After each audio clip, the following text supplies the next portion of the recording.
మత్తయి సువార్తలో చెప్తా ఉన్నాడు. ఒంటె సూది పెద్దలోంచి దూరినా దూరవచ్చును కానీ ధనవంతుడు పరలోక రాజ్యంలో చేరలేడని చెప్తా ఉన్నాడు. ఈ కుర్రోడి దగ్గరకు వచ్చేవరకు ఇదే మాట చెప్పాడు యేసు ప్రభు.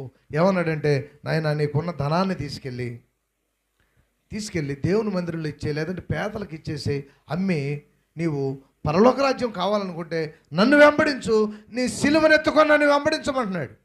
ఏమెత్తుకోనట? నీ సిలువ,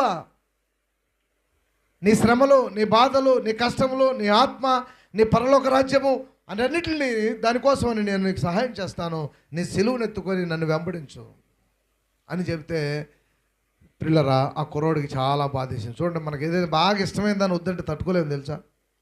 బాగా ఇష్టమైన వ్యక్తితో నువ్వు మాట్లాడొద్దమ్మా అన్నావు అనుకో, తట్టుకోగలవా? తట్టుకోలేవు. బాగా నచ్చిన సీరియల్ చూడొద్దంటే చూడకుండా ఉండగలవా? కొంతమంది సీరియల్ చూస్తా, ఒక ఆమె అయితే వ్రతం చేస్తుంది.